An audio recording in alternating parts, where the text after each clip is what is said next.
Jury selection in Tupac Shakur's murder trial. 30 years of waiting, one man charged, and a witness list that just detonated across the industry. Keefe D. Dwayne Davis, the man accused of putting the steps leading up to rapper Tupac Shakur's murder into motion.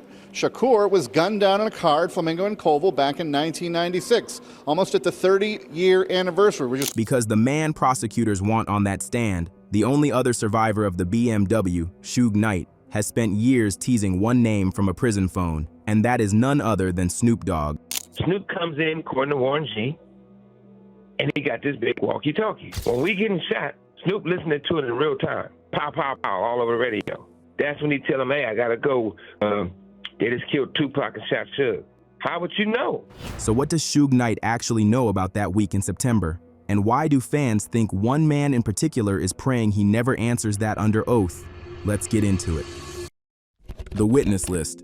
On August 10, 2026, jury selection began in Clark County District Court, the state of Nevada, versus Dwayne Keefe D. Davis. Judge Carly Kearney presiding, one count of first-degree murder with a deadly weapon, a gang enhancement on top, and a defendant who turned down 10 to 25 to roll the dice on the rest of his life.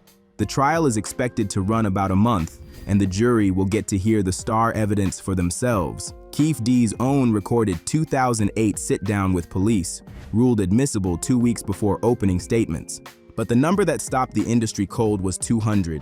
That's roughly how many names are on the witness list, and according to Fox 5 Las Vegas, one of them is Marion Suge Knight, the man who was driving the BMW, the man the bullets missed, the only living person who was inside that car and isn't the one on trial. Suge has spent years saying he'd never do it. When the list came out, he didn't celebrate. He warned, "This trial has nothing to do with me," he told ABC. And then the line that launched 1,000 theories. "It's gonna hurt whoever brings me there." Hurt who? Fans didn't have to guess long, because for the last few years, almost every prison phone interview Suge gives circles back to the same person, his old crown jewel, the biggest star death row ever made, Snoop Dogg. What Suge keeps saying. Start with what Suge won't say, the name he keeps dancing around. I'm a typically like this. I'm never gonna say him. But the writing's on the wall. What I mean by that, I know they got into it in New York. They got into it in New York. Hold that thought. We're going there. But Suge doesn't stop at old beef. In interview after interview from behind the wall, he's built a case that sounds less like gossip and more like an opening statement. He says Snoop's whole circle knew to stay away from Vegas that weekend. It wasn't no need for Snoop to have a radio. That was surprising.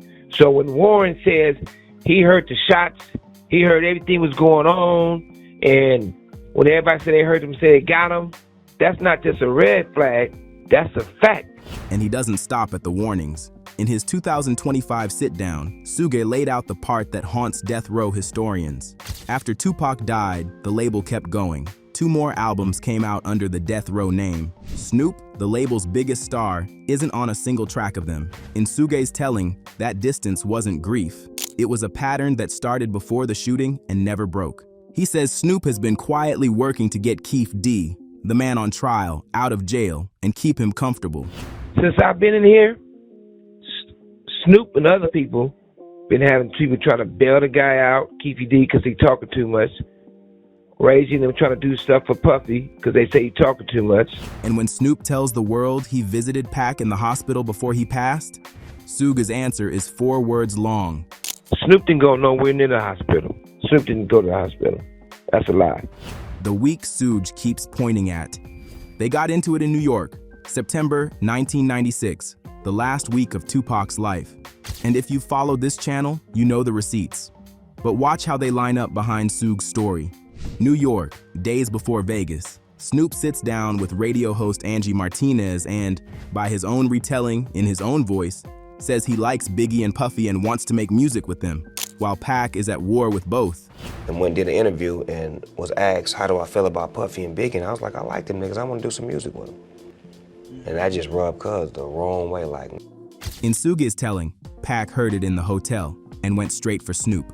Suge has pushed the story even further in other interviews, claiming things between the two got physical after the awards, a claim Snoop has never echoed and nobody else has confirmed. What is on tape from Suge himself is the chase. Downstairs, Pac took off on Snoop. Pac ran up on him, did what he did. Snoop ran this way, Pac running behind him. I stopped it. Snoop has never described a chase. What he has described, acted out on camera, is what happened at the airport back in LA. One question, and an answer with no words in it. And I'm like, Pac, you going to Vegas to the fight, cuz? And nigga like, that's the last thing I remember from cuz. Him doing me like this. Then fight weekend came, and the dog pound stayed home. Corrupt says the order came from Snoop himself. So, he called us to the house and was basically like, look, this is what we doing. DPG, we ain't going to Vegas. We gonna post. Nate Dogg went though. He was like, I'm going. Corrupt tells it as brotherly caution, and he's always defended Snoop. But the warning story doesn't end with him. Napoleon of the Outlaws has retold the version Suge loves most. A taped account from Bad Az saying the word going around was, don't go to Vegas. Something's going to happen. Saying that Snoop told him they can't go to the fight, can't go to the club, can't go to Vegas. It's gonna fuck shit up because something's gonna happen. To be clear about that clip, Napoleon himself doesn't buy the theory. He's on record saying he doesn't think Snoop knew anything. The claim belongs to Suge and to the tape he played. But on September 7th, the men who stayed home stayed alive and untouched. And Tupac took 4 bullets at Flamingo and Koval. Snoop has told his own version of that night, and even his version has a detail fans can't stop chewing on. He was at Warren G's house playing video games when the pagers started going off, and within minutes, he wasn't calling around for scraps of news like everyone else in hip-hop. He called Suge Knight's phone directly, and Suge picked up from the chaos in Vegas and told him to come on out. I made the phone call. I called Suge personally. That nigga answered the phone. And the way he was talking, it was like Pac was gonna live. He like, yeah, they just, they grazed me in the head, he all my nigga, all right, he been up, what I'm saying? He down right now, but he been up, and man, come on out here, dog. 6 days in University Medical Center. Death threats coming in on the hospital payphones. Callers saying they knew what room he was in. And into that week falls the claim Suge simply will not let go. Snoop says he was there. He's described walking into the room, whispering in Pac's ear. So I go in the room with him, and he laid up. And I just get right on the side of his head and just start talking to him in his ear. Danny Boy, who was there running security detail, says he never saw him. And Suge tells a colder story, that the confrontation happened away from the hospital entirely at Afeni Shakur's house, where he says he asked Snoop one question and watched him fall apart. And here's the strangest part, the detail where the two enemies' stories collide. Snoop's own hospital account ends the same way Suge's Afeni house story does, with Snoop falling apart. In his telling, he walked out of Pac's room, went into the bathroom, threw up, and lay on the floor until Pac's mother came in and cleaned him up. Suge says the vomiting happened at Afeni's house, after being confronted about why he wasn't at the hospital at all. Same breakdown, same tears, 2 different rooms. Both men agree Snoop was destroyed by that week. They just can't agree on where he was standing when it happened, and only one of them is on a witness list where his version could be demanded under oath. Then as soon as I walked out of there, I went in the bathroom and I threw up. And just laid on the floor for like 30 minutes. His mama came in there and cleaned me up. On September 13th, 1996, Tupac died. He was 25, and the 2 men who survived death row's golden era started telling 2 different stories about that week, and never stopped. The Snitch War. Because here's what makes Suge versus Snoop different from every other beef in this story. It never went cold. After Pac's death, with Suge headed to prison and the label bleeding out, Master P paid millions to buy Snoop out of his death row contract. Snoop walked to no limit. Suge stayed behind bars and started using one word for his old star, the worst word the streets have, snitch. And in 1998, a rumor surfaced that gave the word teeth. An alleged LA sheriff's memo claiming Snoop had told a lieutenant he believed Suge was behind Pac's murder. No charges ever came of it, and the memo resurfaced years later thanks to 6ix9ine, of all people. Snoop's response was blunt. "This rat's just reaching, calling me a snitch. Suge and I are on great terms now, so if I had snitched on him, we wouldn't be cool." And that's a fact. Notice what that word war actually is. Each man's defense requires the other to be a liar. If Snoop never talked to that lieutenant, Suge is inventing it. If the memo is real, great terms is a performance. There is no version of this where both men are telling the truth, which is exactly the kind of contradiction lawyers live for. Meanwhile, from behind the wall, Suge kept talking. And when Snoop announced in 2022 that he'd bought Death Row Records itself, the label where every chapter of this story lives, and started re-releasing its catalog under his own banner, Suge went at the purchase on tape. Snoop, he said, I'm mad because you bought Death Row. What you buy? Set me up. Show me where y'all paid the money to buy it. Show me how you and Mike, as y'all want to call a rat, own the company. Show me the paperwork. Show me what you own. So no, this is not two old men at peace. This is a live wire. And in a few weeks, one end of it may be sworn in. Everyone who says he's lying. And Suge isn't a lone voice. What should really worry Snoop's camp, fans argue, is how many people back pieces of Suge's story. Take the prison story. Snoop has claimed for years that Pac was in danger behind bars in 1995, and that it was Snoop who pushed Suge to bail him out and save him. Napoleon, who actually visited Pac inside, calls it fiction. Pac was respected in there, taking pictures with inmates, never once mentioned feeling threatened. He wanted freedom, not rescue, or take the diss records. Snoop admitted on Big Boy TV that he was never really a fan of Pac's war tracks, and the men who watched him in the studio in '96, recording right alongside Pac, heard that admission and called it one more rewrite.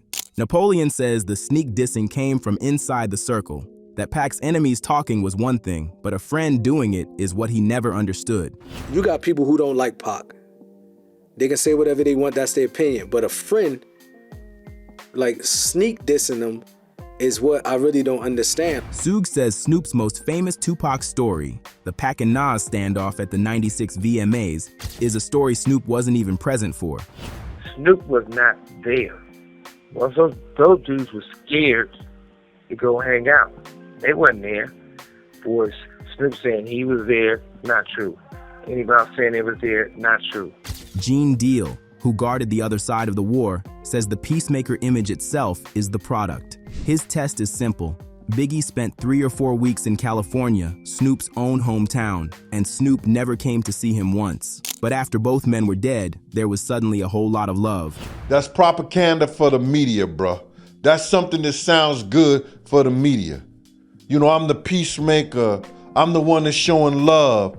I'm the one that's out here, you know, when everybody else is dead, you know what I'm saying, wishing that I could have did something to put the shit together. It wasn't all that love until Pac was dead. And Spice One says Pac told him personally, in the final months, exactly what was eating at him. His own label mate getting friendly with the other side. He said he was tripping. He was like, man, that nigga ain't even helping, you know. And he ain't riding. He trying to be cool with them niggas, you know what I'm saying?